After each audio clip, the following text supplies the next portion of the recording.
Praise the lord. మన ప్రభువైన యేసుక్రీస్తు పరిశుద్ధ నామంలో దేవుని ప్రియులైన మీ అందరికీ వందనాలు తెలియజేస్తూ ఉన్నాను. ఈ సమయమందు మనం కొలస్సీయులకు రాసిన పత్రిక 2వ అధ్యాయాన్ని ధ్యానం చేసుకుందాము. క్రీస్తులో స్థిరంగా ఉండండి. క్రీస్తులోనే వేరుపారి లోతుగా యేసులో నిలిచిన వారై బలముగా మీరు ఎదగాలని కోరుకుంటున్నాను. లోకపు ఆచారాలు, పద్ధతులను విడిచిపెట్టండి. వాటి మీద మనకు ఏ బాధ్యత లేదు. మన గురి, గమ్యం అంతా క్రీస్తే అంటూ కొలస్సీలతో పౌలు గారు లేఖ రూపేణ మాట్లాడుతూ ఉన్నారు. కొలస్సీ పత్రిక 2వ అధ్యాయం మొదటి నుంచి. మీ కొరకును లవోదికయ వారి కొరకును శరీర రీతిగా నా ముఖమును చూడని వారందరి కొరకును నేను ఎంతగా పోరాడుచున్నానో మీరు తెలుసుకొనగోరుచున్నాను. వారు ప్రేమయందు అతకబడి సంపూర్ణ గ్రహింపు యొక్క సకల ఐశ్వర్యము కలిగిన వారై దేవుని మర్మమై ఉన్న క్రీస్తును స్పష్టముగా తెలుసుకున్న వారై తమ హృదయములలో ఆదరణ పొందవలెనని వారందరి కొరకు పోరాడుచున్నాను. బుద్ధి జ్ఞానముల సర్వ సంపదలు ఆయన యందే గుప్తములై ఉన్నవి. ఎవడైనను చక్కని మాటల చేత మిమ్మును మోసపరచుకుంటున్నట్లు ఈ సంగతిని చెప్పుచున్నాను. నేను శరీర విషయంలో దూరముగా ఉన్నను, ఆత్మ విషయంలో మీతో కూడా ఉండి మీ యోగ్యమైన ప్రవర్తనను క్రీస్తునందలి మీ స్థిర విశ్వాసమును చూచి ఆనందించుచున్నాను. కావున మీరు ప్రభువైన క్రీస్తు యేసును అంగీకరించిన విధముగా ఆయన యందు వేరు పారిన వారై ఇంటివలే కట్టబడుచు మీరు నేర్చుకొనిన ప్రకారముగా విశ్వాసమందు స్థిరపరచబడుచు కృతజ్ఞతాస్తుతులు చెల్లించుటయందు విస్తరించుచు ఆయన యందుండి నడుచుకోండి. ప్రియ విశ్వాసులారా, పౌలు గారు కొలస్సీలతో మాట్లాడుతున్నారు. నేను మీ ముఖాన్ని ఎప్పుడు చూడలేదు. మిమ్మల్నే కాదు, లవోదికయ వారిని కూడా నేనెప్పుడు చూడలేదు. సంఘానికి నేను వచ్చి స్థాపించిన వాడిను కాను. అయినప్పటికీ మిమ్మల్ని గురించి నేను కొన్ని విషయాలు విన్నాను. మీరు యోగ్యమైన ప్రవర్తన గలవారని, చక్కగా ఉన్నారని, క్రీస్తులోనికి సువార్త వినుట ద్వారా మీరు కూడా వచ్చారని విన్నాను. విన్న వాటిలో వృద్ధి పొందండి. అయితే ఒక విషయం చెప్పనా? నేను మీకోసము, అలాగే లవోదికయ సంఘస్థుల కోసం, ఇంకా కొన్ని సంఘాలున్నాయి. నా ముఖ పరిచయం వారికి లేకపోయినా అందరి కోసం నేను పోరాడుతున్నాను. సువార్త పక్షంగా నిలబడ్డాను. క్రీస్తు యేసు సేవకుడను నేను. క్రీస్తు నిమిత్తం ఖైదీనయ్యాను. బంధకాలలో ఉన్నాను. ఇదంతా సువార్త విస్తరించడం కోసమే. ఆయన మర్మం, తండ్రి మర్మం కుమారుడైన క్రీస్తు. అది పాత నిబంధన కాలంలో, గత కాలంలో అది రహస్యం. ఇప్పుడు అందరికీ తెలియవలసిన సత్యం. ఆ సత్యాన్ని చేతపట్టుకుని ప్రయాసపడుతున్నాను. ఇది మీరు కూడా తెలుసుకోవాలని కోరుకుంటున్నాను. ప్రేమయందు అతకబడి సంపూర్ణ గ్రహింపు యొక్క సకల ఐశ్వర్యం కలిగిన వారై దేవుని మర్మమై ఉన్న క్రీస్తును స్పష్టంగా తెలుసుకున్న వారై హృదయాలతో ఆదరణ పొందాలని అందరి కోసం నేను పోరాడుతున్నాను. విశ్వాసులారా, పౌలు గారు ఏదో తాను కట్టిన సంఘాల కోసం మాత్రమే కాదు, మరి వీరి కోసం కూడా ఎందుకు పోరాడుతున్నారు అంటారా? అపోస్తలులకు దేవుడిచ్చిన పిలుపేంటి? రండి, నన్ను వెంబడించండి. వెంబడిస్తున్న తర్వాత ఆయన వెంబడించారు వారు. చిట్ట చివరిలో ఆయన ఇచ్చిన పిలుపేంటి? నన్ను గురించి ఏవి విన్నారో, నా ద్వారా ఏవి నేర్చుకున్నారో, నన్ను మీరు ఎలా చూశారో సర్వలోకానికి వెళ్ళండి, సువార్త చెప్పండి. నేను మీకు తోడుంటాను. ఆదరణకర్త మీకు సహాయం చేస్తాడు. సమస్తాన్ని బోధిస్తాడు. ఆత్మవరాన్ని పొందుకునే వరకు యెరూషలేములో ఉండండి అన్నాడు. అప్పుడు యేసుక్రీస్తు ప్రభు యొక్క శిష్యులు అలాగే యెరూషలేములో ఉన్నారు. ఆత్మను పొందుకున్నారు. ఆ తర్వాత పరిశుద్ధాత్మ దేవుడు వారిని భూదిగంతాల వరకు పంపాడు. ఎందుకు? యేసు యొక్క సాక్ష్యాన్ని ప్రత్యక్షపరచడానికి. తెలిసిన వారికే కాదు, తెలియని వారి కోసం కూడా. అంటే అందరికీ సువార్త అందాలి. 2, సువార్త అందించబడి ఎవరైతే క్రీస్తులోనికి వచ్చారో వచ్చిన వారందరూ కూడా క్రీస్తులో స్థిరులుగా ఉండాలి. అలాగుండాలంటే సువార్త ప్రకటించిన వీరు ఏ సువార్త పక్షంగా నిలిచారో ఆ సువార్త పక్షంగా కష్టాలైనా నిలిచినప్పుడే అన్ని సంఘాలు పేరు తెలిసినా పేరు తెలియకపోయినా ఆ సేవకుడు, ఆ అపోస్తలుడి యొక్క సమాచారం అందరికీ చేరుతుంది. ఒక పరిచయమే ఉండాల్సిన అవసరం లేదు. కానీ సంగతులు, సమాచారాలు, అలాగే వారు చెప్పిన వర్తమానాలు, ఎందుకంటే అపోస్తలుల దగ్గర కొందరుండి పరిచర్య చేస్తారే. వారు కూడా వెళ్లి ఆయా స్థలాల్లో వివరించి సంఘాలను స్థాపించిన దాఖలాలున్నాయి. అలాగూ అందరూ ఈ అపోస్తులుల బోధ వింటున్నారు. అపోస్తులుల వివరాలు కూడా అందరికీ తెలుసు. కొందరు శిష్యులయ్యారు. వారు శిష్యులైన వారు మరలా అనేక సహోదరులకి సువార్త బోధించి వారిని కూడా శిష్యులుగా మారుస్తూ ఉన్నారు. ఇలాగా జరుగుతూ ఉంది. ఈ సువార్త పరిచర్య ఆగకూడదు. అంతేకాదు సువార్త పరిచర్య యొక్క ప్రతిఫలంగా కట్టబడిన సంఘాలు మరలా చెదిరిపోకూడదు. దీనికోసం నేను మీ అందరి కోసం ప్రయాసపడుతున్నాను. అందరి కోసం, అన్ని సంఘాల కోసం. ఇందులో ఏ అపోస్తలుడు తీసిపోలేదు. అపోస్తలులందరూ ప్రయాసపడ్డారు. అవి అందరి కోసం. ఒకరి కోసం, ఒకరు నేను స్థాపించిన వారి కోసమే అని కాదు. అందరి కోసం మేము ప్రయాసపడుతున్నాము. మా ప్రయాస క్రీస్తునందు వ్యర్థం కాదని మాకు తెలుసు. అందుకే మీరు ఈ విషయాలు తెలుసుకొని క్రీస్తుని సంపూర్ణంగా తెలుసుకుంటే మీ హృదయాలకు ఆదరణ కలుగుతుంది. అట్టి ఆదరణ మీరు పొందాలని నేను మీకు ఈ విషయాలు తెలియచేస్తున్నాను.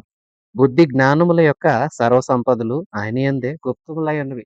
బుద్ధి, జ్ఞానం అన్నీ క్రీస్తులోనే ఉన్నాయి. క్రీస్తుకు బయట ఏమీ లేదు. క్రీస్తుకు బయట ఉన్నది జ్ఞానం గాదు. జ్ఞానం అని పిలువబడే వెరితనం. లోకంలో ఉన్నదంతా వెరితనమే. అంటే ఆశ్చర్యం ఏంటంటే, ఆ వెరితనాన్ని అందరూ జ్ఞానం అని పిలుచుకుంటున్నారు. ఈ విశ్వాసి క్రీస్తుని గూర్చినదే జ్ఞానం. క్రీస్తు మనకు తెలియచేసేదే జ్ఞానం. దేవుడిచ్చేదే నిజమైన జ్ఞానం. మిగతాదంతా లోక జ్ఞానమే. అది ఎందుకు పనికిరాదు. దైవ జ్ఞానం కావాలి. ఇది మనల్ని ఎంతైనా దీవిస్తుంది. మనకు క్షేమాభివృద్ధి కలగజేస్తుంది. మన ద్వారా ఇతరులు మేలు పొందుకోవటానికి సహాయపడుతుంది. అయితే క్రీస్తు జ్ఞానం అన్ని బుద్ధి, జ్ఞానము, సంపదలు అన్నీ క్రీస్తులోనే ఉన్నాయి. సరే. ఈ క్రీస్తులో అన్నీ ఉన్నాయి గనక ఎవడు వచ్చి చక్కని మాటల చేత మిమ్మల్ని మోసపరచకుండానట్లు మీరు ఈ సంగతులన్నీ తెలుసుకోవాలని మీకు చెప్తున్నాను. ఎందుకంటే నేను శరీర విషయంలో దూరంగా ఉన్నాను గానీ, ఆత్మ విషయంలో "వలసీలారా మీతోనే ఉన్నాను. మీ మధ్యలోనే ఉన్నా. మీ ప్రవర్తన ఏంటో నాకు తెలుసు. అన్నీ తెలిసి నేను క్రీస్తునందు మీరు మీ ప్రవర్తన అలాగే క్రీస్తునందలి మీ స్థిర విశ్వాసాన్ని చూచి ఆనందిస్తున్నా." పౌలు గారు మీరెక్కడ చూసారంటే, నేను శరీరం దూరం ఉంది. ఆత్మ మీకు దగ్గరగానే ఉంది. నాలో ఉన్న ఆత్మ పరిశుద్ధాత్మ. పరిశుద్ధాత్మ దేవుడు నాలోనూ ఉన్నాడు, మీలోనూ ఉన్నాడు. మీ సమాచారాలను నాకు ఆయన తెలియచేస్తూ ఉన్నాడు. నా సమాచారం మీకు కూడా తెలిసేలాగా ఆయన కార్యాలు జరిగిస్తూనే ఉన్నాడు కదా! నేను ఎక్కడో ఉన్నాను గానీ, ఆత్మ మీ మధ్య ఉంది. మీ విశ్వాసాన్ని చూచి సంతోషిస్తున్నాను. కొలస్సీలు సువార్త విన్నారు. దేవుడిని విశ్వసించారు. ఇప్పుడు ఆ విశ్వాసంలో వారు స్థిరులుగా నిలవాలని పౌలు కోరుకుంటున్నారు. మీరు అన్నిట్లో తెలుసుకోవాలి. అలాగే మంచి ప్రవర్తన కూడా మీలో ఉందని నాకు తెలుసు. దాన్ని బట్టి నాకు ఆనందం. అయితే పోగొట్టుకోకండి. మీరు ప్రభువైన యేసుక్రీస్తును అంగీకరించిన విధంగా ఆయన యందు వేరు పారిన వారై ఇంటి వలె కట్టబడండి. చూసారా? మీరు విశ్వసించారని, స్థిరంగా సువార్తను నమ్మారని, నమ్మిన సువార్తను విశ్వసించారని నేను ఇంతవరకు మిమ్మల్ని గురించి ఆనందిస్తున్నాను. అంతేకాదు మొదటి అధ్యాయంలో చెప్పినట్లు ఎపఫ్రా వలన మీ సంగతులన్నీ తెలుసుకున్నాను. ఇప్పుడు చాలా సంతోషం. అయితే ఒకటి మీరు ప్రభువైన క్రీస్తును ఏ విధంగా అంగీకరించారో ఆ విధంగానే ఆయన యందు ఉండండి. ఆయనలో వేరు పారిన వారే. విశ్వాసులారా విత్తనం విత్తుతాం కదా! విత్తనం విత్తినప్పుడు మొలకెత్తుతుంది. మొలక అలాగ భూమి మీద మనకు ఎదుగుదల కనిపిస్తుంది. అయితే అది బలంగా నిలబడాలంటే దానికి మట్టిలో మనకు కనిపించని వేర్లు బలంగా ఉంటేనే పైకి మొక్క బలంగా ఉంటుంది. కొన్ని బలమైన వృక్షాలు చూస్తాము. వృక్షం పైకి మనకెంత కనిపిస్తుందో భూమి లోపల వేర్లు కూడా అంతుంటాయి. అంత బలంగా ఉంటాయి. అందుకే ఆ వృక్షాలు ఎంత పెద్ద గాలులైనా తట్టుకొని అలాగే నిలబడగలుగుతాయి. మీరు క్రీస్తునందు అలాగు లోతుగా వేరు పారిన వారైతే మీ వేరు క్రీస్తులో స్థిరంగా ఉంటే ఎన్ని తుఫాన్లొచ్చినా, ఎన్ని కలవరాలొచ్చినా, ఎన్ని శ్రమలొచ్చినా, ఎంతమంది వచ్చి చక్కటి మాటల చేత మిమ్మల్ని మోసపుచ్చి మీ మనసులు చెరపాలని చూసినా మీరు తప్పిపోరు. వింటున్న విశ్వాసులారా మీరు కూడా క్రీస్తునందు స్థిరంగా ఉండండి. ఎందుకంటే ప్రస్తుత దినాల్లో కొందరిని చూస్తున్నాము. యువకులైన వారిని మనం కొందరిని గమనిస్తే వారు సువార్త విని, మిత్రుల ద్వారా ఎవరో ఒకరి ద్వారా కాస్త సువార్త విని, మిత్రులు క్రైస్తవులైన సహోదరులు ఏం చేస్తారంటే కొన్ని పండగ సమయాల్లో, కొన్ని ప్రత్యేక ఆరాధనలకు మా మందిరానికి రండి అని తోటి అన్యులైన పిల్లల్ని, యవనస్తురాండ్రను ఆహ్వానిస్తూ ఉంటారు. ఆహ్వానించినప్పుడు ఆ మిత్రులు వచ్చి అక్కడ ఆరాధన క్రమంలో పాలు పందులు పంచుకుంటున్నారు. ఒకానొక దినాన వాళ్ళలాగు హాజరవుతూ ఉంటున్నప్పుడు, దేవుడు శక్తిగల దేవుడు కనుక వారి హృదయాలను కూడా దర్శిస్తూ ఉన్నాడు. అప్పుడు వారిలో వాక్యం పనిచేస్తుంది. తద్వారా వారు కూడా ఏం చేస్తున్నారంటే, నిదానంగా ఈ మిత్రులు మరలా ఆహ్వానించినప్పుడు మందిరానికి రావడానికి ఇష్టపడుతున్నారు. అంతేనా? ఇష్టపడడమే కాదు, కొందరు క్రీస్తు దేవుడిని మేము అంగీకరిస్తున్నామంటూ ఈ మిత్రులతో పాటు ఇక వారు కూడా మందిరాలకు వచ్చి ఎదుగుచూ కనిపిస్తూ ఉంటున్నారు. అయితే ఒక విషయం చెప్పనా?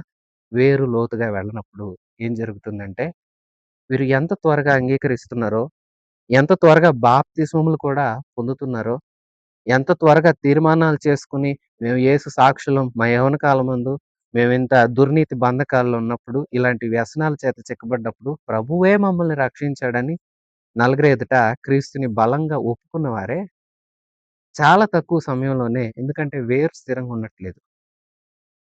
కొన్ని కారణాలున్నాయి. ప్రత్యేకించి ఈ ఆహ్వానించిన మిత్రులు కూడా వారి కోసం కాస్తంత ప్రార్థన చేయాలి కూడా. ఎప్పుడైతే ఇదంతా జరగట్లేదో, వారు మరలా ఎంత త్వరగా వచ్చారో అంత త్వరగా లోకానికి ఆకర్షితులైపోతున్నారు. వేరు స్థిరంగా ఉంటే వెనక్కి వెళ్ళరు. ఎలాంటి పరిస్థితులైనా నిలబడతారు. ఈవేళ క్రైస్తవంలోనికి వస్తున్నారు. వస్తున్నప్పుడు క్రైస్తవం అమ్మో! చాలా క్రమశిక్షణ భరితమైంది. క్రీస్తు దేవుడిని ఆరాధిస్తే నేను అన్నీ వదులుకోవాల్సొస్తుంది. నా స్వేచ్ఛ పోతుంది. నా ఆనందం పోతుంది. నా సుఖాలు పోతున్నాయి అనుకుంటూ అనేకులు లోకాన్ని ప్రేమించిన వారై వెనుతీస్తూ ఉన్నారు. క్రీస్తులో వేరుపారిన వారైతే వెనుక అడుగు వేరు. లోకాన్ని మరలా ప్రేమించరు. లోకంలో జీవించలేరు. లోకంలో ఎక్కువ సేపు ఉండలేరు. మరి ప్రియ విశ్వాసి, అందుకే చెప్తున్నాను, నువ్వు క్రీస్తులో బలంగా వేరుపారావా? అంటే లోతైన అనుభవాల్లోకి వెళుతున్నావా? నీ వేర్లు గట్టిగా ఉంటే నీవు నిలబడగలుగుతావు. లేదంటే క్రీస్తులో నీవు నిలబడలేవు. ఎందుకంటే పరిస్థితులు దారుణంగా ఉన్నాయి. మనుషుల మనసులు చెరిపేవారు అనేకులున్నారు. అందుకే అంటున్నారు, నేర్చుకున్న ప్రకారంగా విశ్వాసమందు స్థిరంగా ఉండండి. కృతజ్ఞతాస్తుతులు చెల్లించుట యందు విస్తరించండి. దేవునికి మీరు కృతజ్ఞతాస్తుతులు చెల్లించండి. ఆయన యందుండి నడుచుకోండి. మీరు యేసయ్యలో ఉండి, యేసయ్య చెప్పిన విధంగా నడుచుకోండి. లోకస్తులాగా మరలా నడవకండి. మీరు వేరుపారిన వారై ఉండాలి. క్రీస్తులో నిలకడగా నిలవాలి. మిమ్ముల గురించి మేమెంతో ప్రయాసపడుతున్నాం. మేమున్నాం. నేనొక అపోస్తలుడిని. మరికొందరు అపోస్తలులున్నారు. మేమెంతగానో ముఖపరిచయం లేకపోయినా ఈ సంఘం క్షేమాభివృద్ధి చెందాలని ఎంతో ప్రయాసపడుతున్నాం. పోరాడుతున్నాం. పౌలే కాదు, ఆనాటి సేవకులు అనేకులు అలా పోరాడారు. అలా పోరాడుతున్నాం గనక, ఓ కొలస్సీలారా, మీతో కూడా ఈ మాటలు చెప్తున్నాను. మీ ప్రక్కనే కాస్త దూరాన ఉన్న లవొదికయ సంఘానికి కూడా ఈ లేఖ పంపించండి. వారు కూడా ఈ విషయాన్ని తెలుసుకోవాలి. ఈ విషయాలన్నీ అందరూ గ్రహించుకోండి, నేర్చుకోండి. మీరు తప్పుడు సిద్ధాంతాలకు అలవాటు పడొద్దు. ఇంతకు విషయం ఏంటంటే, కొలస్సీలో తప్పుడు బోధలు పుట్టుకొచ్చాయి. రకరకాల వేదాంతాలు చక్కర్లు కొడుతూ ఉన్నాయి. క్రీస్తు సువార్త ఎంత విస్తరిస్తూ ఫలిస్తూ అభివృద్ధి చెందుతూ ఉందో, అలాగే తప్పుడు సిద్ధాంతాలు కూడా సంఘంలోకి వచ్చాయి. వాటిని గురించే పౌలు మాట్లాడుతున్నారు 8వ వచనం నుంచి. ఆయనను అనుసరింపక మనుష్యుల పారంపర్య ఆచారమును అనగా ఈ లోక సంబంధమైన మూల పాఠములను అనుసరించి మోసకరమైన నిరర్ధక తత్వజ్ఞానం చేత మిమ్మును చెరపట్టుకొని పోవాడెవడైనా ఉండునేమో అని జాగ్రత్తగా ఉండండి. ఎలయనగా దేవత్వము యొక్క సంపూర్ణత, సర్వ పరిపూర్ణత శరీరముగా క్రీస్తునందు నివసించుచున్నది. మరియు ఆయన యందు మీరును సంపూర్ణులై ఉన్నారు. ఆయన సమస్త ప్రధానులకును అధికారులకును శిరసై ఉన్నాడు. మీరును క్రీస్తు సున్నతియందు శరీరేచ్ఛలతో కూడిన స్వభావమును విసర్జించి ఆయన యందు చేతులతో చేయబడని సున్నతి పొందితిరి. మీరు బాప్తిస్మందు ఆయనతో కూడా పాతి పెట్టబడిన వారై ఆయనను మృతులలో నుండి లేపిన దేవుని ప్రభావమందు విశ్వసించుట ద్వారా ఆయనతో కూడా లేచితిరి. మరియు అపరాధముల వలనను శరీరమందు సున్నతి పొందక ఉండుట వలనను మీరు మృతులై ఉండగా దేవుడు వ్రాత రూపకమైన ఆజ్ఞల వలన మన మీద రుణముగాను మనకు విరోధముగాను ఉండిన పత్రమును మేకులతో సిలువకు కొట్టి దాని మీద చేవ్రాతను తుడిసివేసెను. మనకు అడ్డం లేకుండా దాన్ని ఎత్తివేసి మన అపరాధములన్నిటినీ క్షమించి ఆయనతో కూడా మిమ్మును జీవింపజేసెను. ఆయన ప్రధానులను అధికారులను నిరాయుధులుగా చేసి శిలువ చేత జయోత్సవముతో వారిని పట్టి తెచ్చి బహాటముగా వేడుకకు కనపరచెను. ప్రియ విశ్వాసులారా, ఇలాగూ మీరుండాలి. మీరు క్రీస్తునందు స్థిరులుగా ఉండండి. వేరు పారిన వారే ఉండండి. మీ వేరు క్రీస్తులో లోతుగా ఉండాలి. అప్పుడు మీరు పైకి బాగా అభివృద్ధి చెందుతారు, బలంగా నిలబడగలుగుతారు. ఆయనను అనుసరించండి. ఆయన్ని కాకుండా వ్యర్థమైన పారంపర్య ఆచారాలు మనుష్యులవి, అవి మనుషులు కల్పించినవి, అవి ఈ లోక సంబంధమైన మూలపాఠాలు, ఇవి మంచివి కాదు. వీటిని అనుసరించకండి. కొందరు వస్తారు, వీటిని చెయ్యండి అని మీతో చెప్తారు. సంగతి ఏంటంటే కొలస్సీలోకి వచ్చేసారి కూడాను కొన్ని రకాల వేదాంతాలు వారి మధ్యలో తిరుగుతా ఉన్నాయి. ఒక రకమైన వేదాంతం ఏంటంటే మనిషి ఎక్కడి నుండి వచ్చి పుడుతున్నాడో తెలీదు. ఆత్మ ఎక్కడి నుండి వస్తుందో తెలీదు. సరే, చనిపోయిన తర్వాత ఎటు పోతాడో కూడా తెలీదు. ఏమవుతుందో, ఎటు నుండి వచ్చాడో తెలీదు, ఎటు పోతాడో తెలీదు. ఒకవేళ చనిపోయిన తర్వాత శిక్షలొస్తాయి, దారుణమైన జీవితం వస్తుంది, నరకం వస్తుంది అంటామా? సరే, అప్పుడు నరకం అనుభవిద్దాం గనక ఇప్పుడైనా సంతోషిద్దాం. శరీరాన్ని సుఖపడనివ్వండి. ఏది కోరితే అది శరీరం ఎంత ఆశిస్తే అంత శరీరానికి ఇవ్వండి. తిండి ఆశిస్తే తిండినివ్వండి. లేదా మత్తుగా కోరితే మత్తునివ్వండి. విలాసవంతమైన ఆర్భాటాలు, హంగులు ఇష్టపడితే అది శరీరం ఏది కోరుకుంటే అది భూమి మీద ఉండగానే చావక ముందే అన్నీ ఇవ్వండి. శరీరం ఏది ఆశిస్తే అది నెరవేర్చుకోండి. ఎందుకంటే చనిపోతాం గనక తిందాము, త్రాగుదాము, సుఖిద్దాము అంటూ ఒక సిద్ధాంతం. మరికొందరేమో చాలా కఠినతరమైన ఆంక్షలను పెట్టుకొని వీటిని ఖచ్చితంగా పాటించాలి, వీటినే ఖచ్చితంగా పాటించాలి అంటూ కొన్ని మూల పాఠాలను పెట్టుకున్నారు. ఇదొక రకమైన సిద్ధాంతం. ఇక మరికొందరు ఏం చెప్తూ ఉన్నారంటే దేవుడు రక్షించే దేవుడే. దేవుని రాజ్యంలోనికి మనం చేరాలంటే దేవదూతలు కూడా కొందరున్నారు.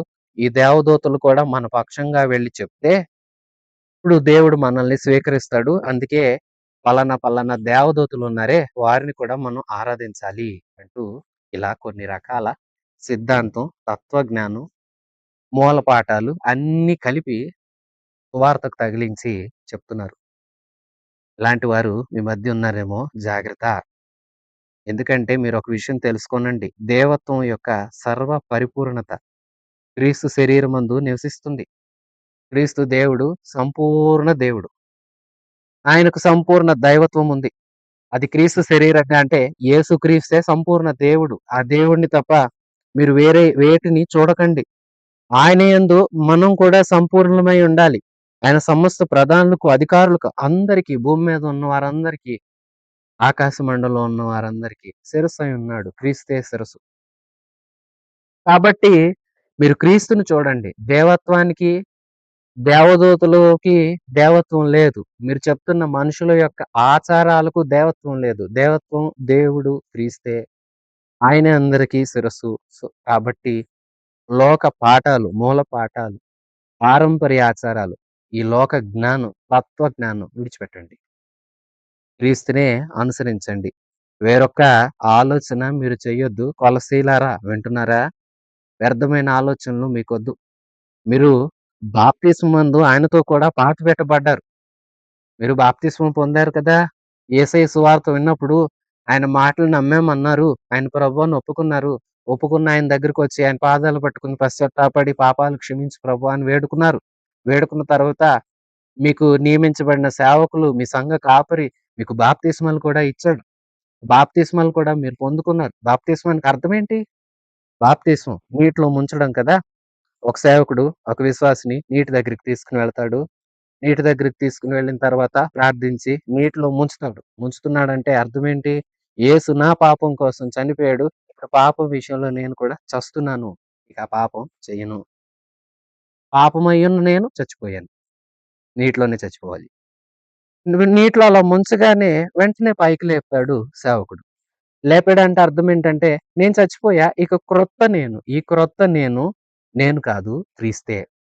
నాలో క్రీస్తు నివసించాలి. నేను క్రీస్తులాగా బ్రతకాలని తీర్మానం. అంటే బాప్తిస్మం ద్వారా మనం యేసయ్యలోకి పాలు పంచులు పంచుకుంటున్నాం. యేసయ్యతో భాగస్థులమైపోతున్నాం. యేసయ్యతో అతకబడుతున్నాం. యేసయ్యతో జతపరచబడుతున్నాం. యేసుతో మనం ఐక్యమవుతున్నాం. కాబట్టి మీరు లోకపు పారంపర్యాచారాలు, వ్యర్థమైన మూలపాఠాలు, తత్వజ్ఞానాన్ని చెప్పి, మిమ్మల్ని కల్లబుల్లి మాటల చేత ఒప్పించి, మిమ్మల్ని క్రీస్తు సరళతలో నుండి తప్పించేవారు మీ మధ్య వస్తారు. మీ మధ్య ఇప్పటికే ఉన్నారు. అలాంటి వారి మాటలు విని మరలా వెనక్కి వెళతారేమో జాగ్రత్త. మన అపరాధం వలన శరీరమందు సున్నతి పొందక ఉండుట వలన మనం యూదులం కాదు గతంలో. అంటే కొందరు యూదులు, కొందరు మాత్రం యూదులు కాదు. యూదులు కాని వారందరూ అన్యులు. యూదులకే యెహోవా దేవుడు నా జనులు అన్నారు. మిగతా వారిని నా జనులు అనలేదు. యూదులకు ఒక గుర్తింపు ఉంది. అదే సున్నతి ఆచారం. మనకు సున్నతి ఆచారం లేదు. యూదుల్లో మగ పిల్లలందరూ సున్నతి సంస్కారాన్ని జరిగిస్తారు. కాబట్టి వారికి యూదత్వపు హక్కుంది. వాళ్ళు సున్నతి సంస్కారాన్ని కూడా పొందారు. మనం యూదులము కాదు, సున్నతి కూడా చేయబడలేదు. కానీ మన ప్రభువైన యేసుక్రీస్తునందుల విశ్వాసం ద్వారా హృదయానికి సున్నతి చేయబడ్డాం. హృదయాలు మార్చుకున్నాం. హృదయాలను యేసుక్రీస్తుకు మనం సమర్పించుకున్నాము. అందుకే ఆయన మనల్ని నూతన సృష్టి. ఈ నూతన సృష్టి పాతవేవి లేవు. పాత ఆచారాలు లేవు. పాత పద్ధతులు లేవు. ఈ పాత పద్ధతులు ఆజ్ఞపత్రం, దశాజ్ఞలున్నాయి కదా!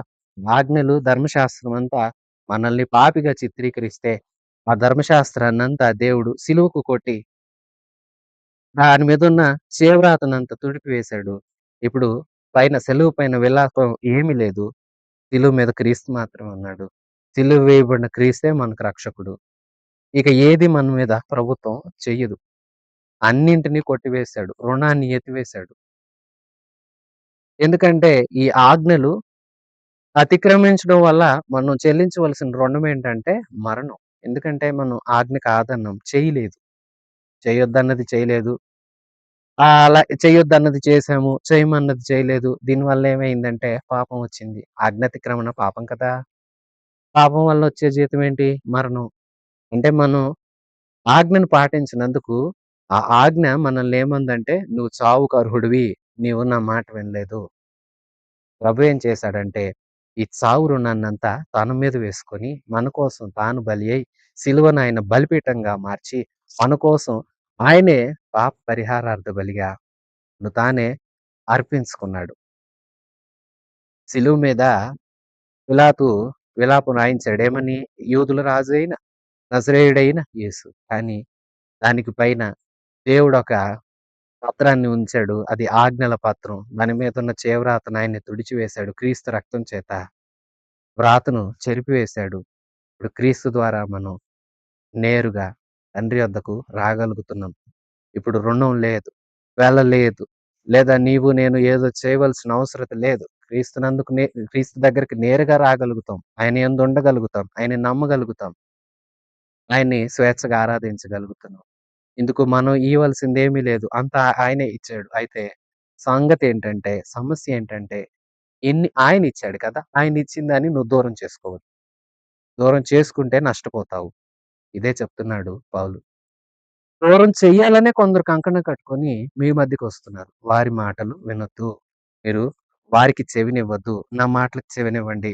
నేను మీకు దూరంగా ఉన్న ఈ సంగతులు ఎందుకు మీకు రాసి పంపుతున్నాను అనుకున్నారు? ఇవి మీకు విలువైనవి. మీరు క్రీస్తులో ఉండాలి. మీరు ఆయనతో కూడా నిలిచి ఉండాలి. పాపాల విషయంలో మనం ఆయనతో కూడా మృతులమయ్యాం. ఇప్పుడు ఆయనతో కూడా మనల్ని జీవింపచేశాడు.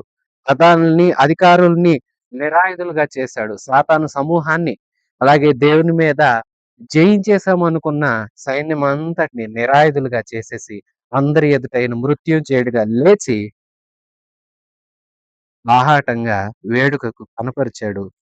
శిలువ చేత జయోత్సవంతో వారిని పట్టి బాహాటంగా వేడుకకు కనపరిచాడు. కాబట్టి మనం క్రీస్తు దగ్గరికి వస్తామా? క్రీస్తు ద్వారా రక్షించబడతామా?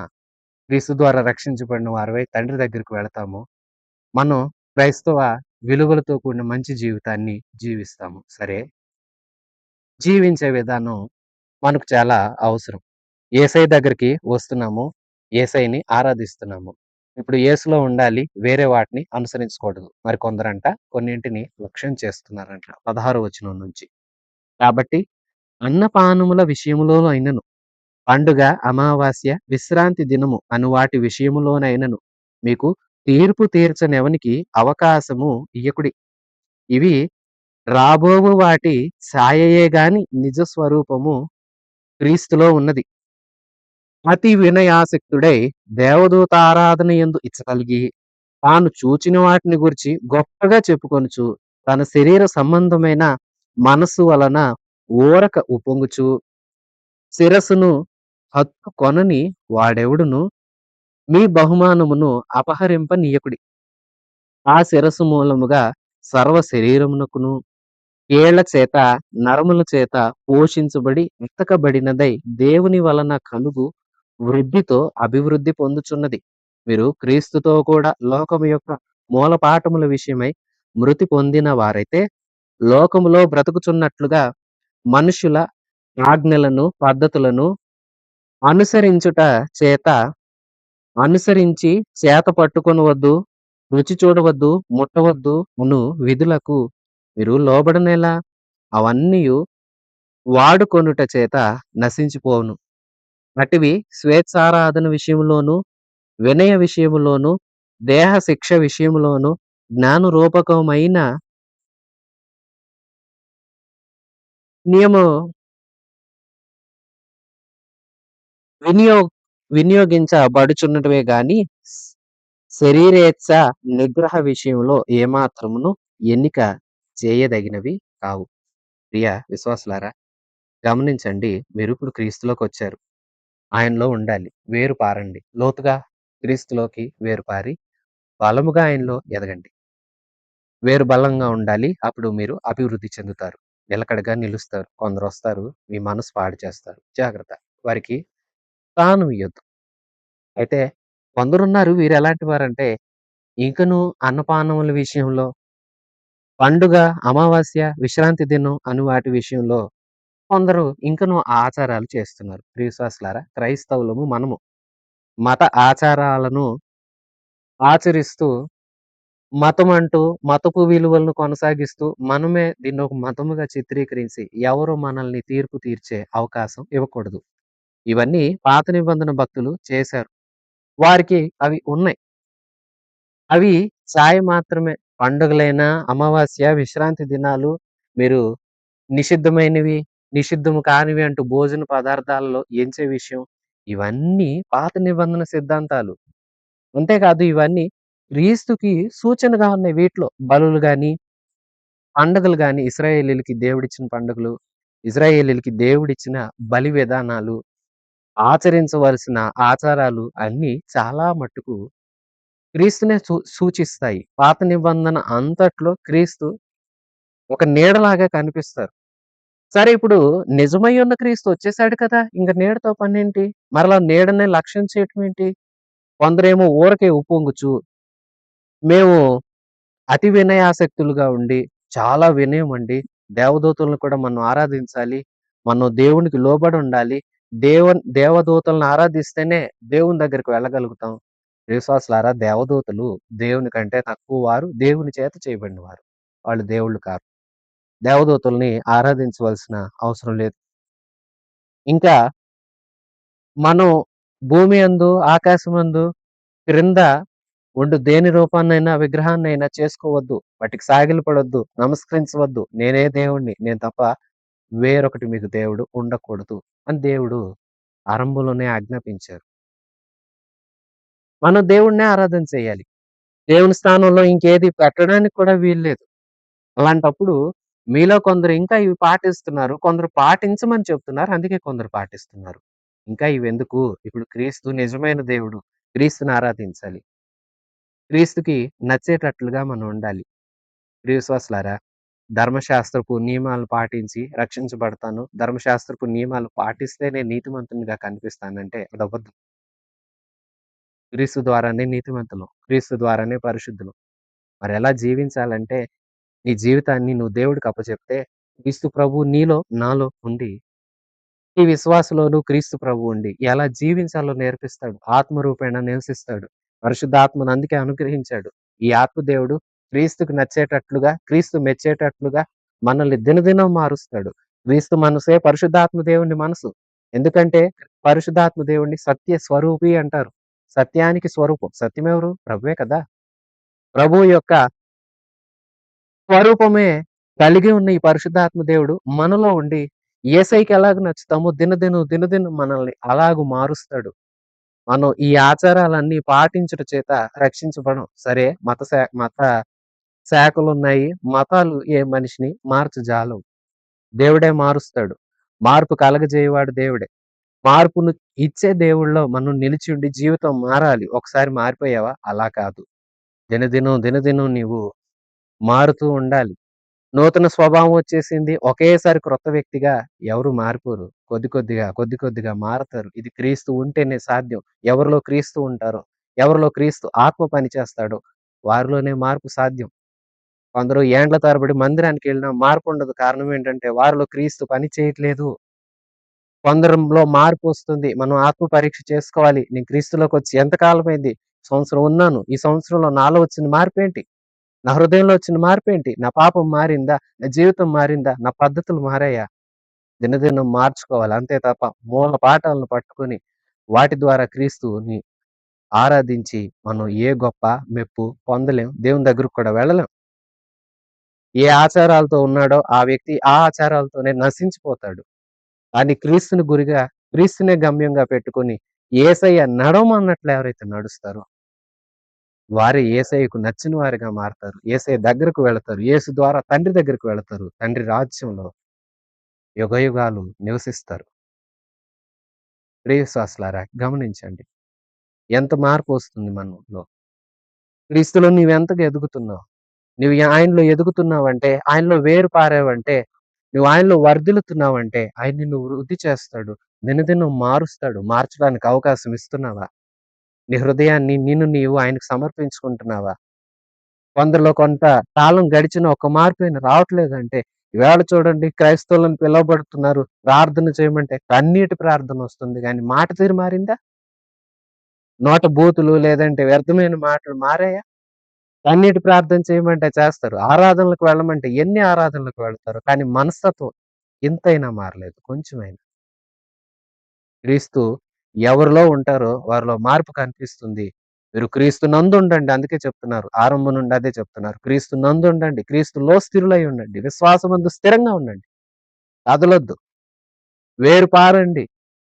మనిషిగా నేనుంటాను లేదంటే వస్తువుగా ఉంటానంటావా వస్తువుని ఒక చోట నుండి ఇంకో చోటకి కదిలిస్తారు. లేదంటే మనుషులమైతే ఇక ఎటు పడితే అటు నడుస్తాము. వాహనాలైనా ఎటైనా తిరుగుతాయి. కానీ మీరు గమనించారా? నీవు విత్తనం వేస్తావే, విత్తనం వేసిన ఆ మొక్క ఎటైనా కదులుతుందా? నీవు దాన్ని వేర్లతో సహా పెరికి మరొక చోట ఎక్కడైనా నాటితే అక్కడికి మారుతుంది తప్ప, నువ్వే స్థానమందు దాన్నుంచావో అది ఆ స్థానమందే ఉంటుంది. దానికి సరి అయిన కావలసినవన్నీ అంటే సూర్యరశ్మి, అలాగే నీటి సరఫరా చక్కగా ఉన్నాయంటే చక్కగా ఎదుగుతుంది.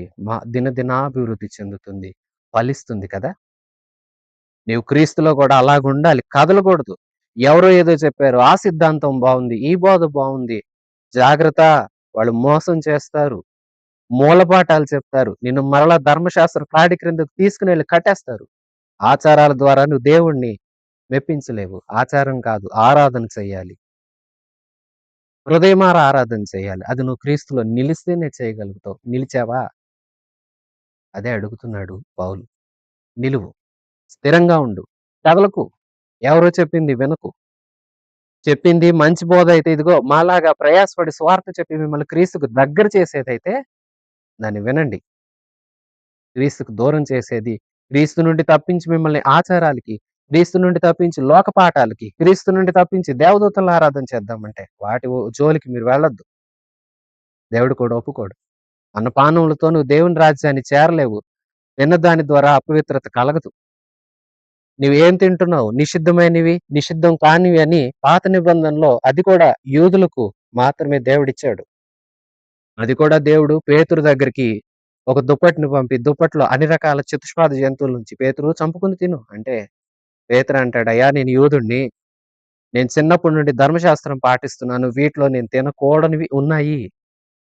ప్రభు అంటారు, దేవుడు పవిత్రపరిచిన వాటిని నీవెలాగూ నిషిద్ధమంటావు? అంటే అలాగే క్రీస్తు ప్రభువు చెప్తారు, నోట్లోకి వెళ్ళే నీ ఆహార పదార్థాల ద్వారా నీకేం కీడు కలగదు కానీ, నీ నోట నుంచి, నీ ఆలోచనల నుంచి పుట్టుకొచ్చే ఆ చెడ్డ వాటి ద్వారానే జీవితాలు పాడైపోతాయి. తిండి ద్వారా లేదా దినాలు, ఇవి మంచి దినాలు, ఈ పండుగ దినాలను ఆచరించాలి. ఆచారాల ద్వారా నువ్వేమీ చేయలేవు. క్రిస్మస్ నాడే యేసుక్రీస్తు నీ కోసం పుట్టాడని జ్ఞాపకం వస్తే నీకు ఉపయోగం ఏంటి? ప్రతిదినం నీ జ్ఞాపకం రావాలి కదా! క్రీస్తు యేసు ప్రభు ఆయన నా కోసం పుట్టాడు.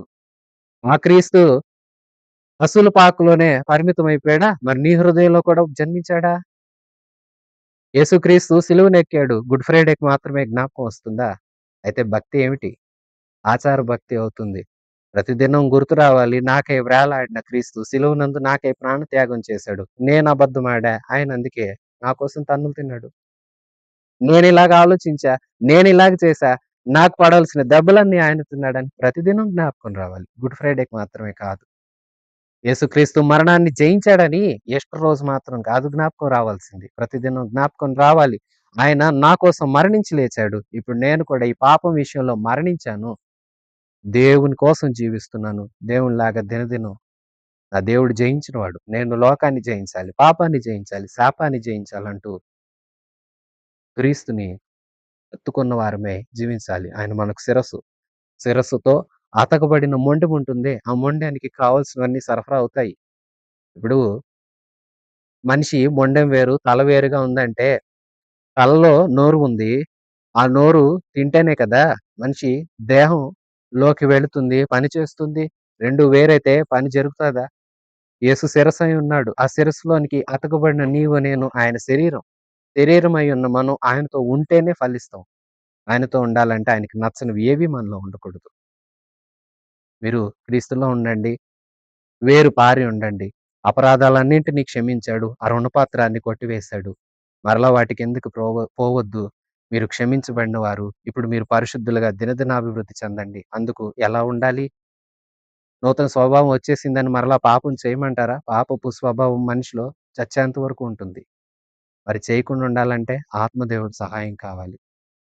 ఒకప్పుడు పాపంలో ఉన్నాం, బానిసలం కాబట్టి చేసాం. ఇప్పుడు క్రీస్తులో ఉన్నాం. ఇప్పుడు చెయ్యం. చేయకుండా ఉండగలిగేంత నిగ్రహం దేవుడు మనకిచ్చాడు. మనం సడలిపోకూడదు. క్రీస్తులో ఉండాలి.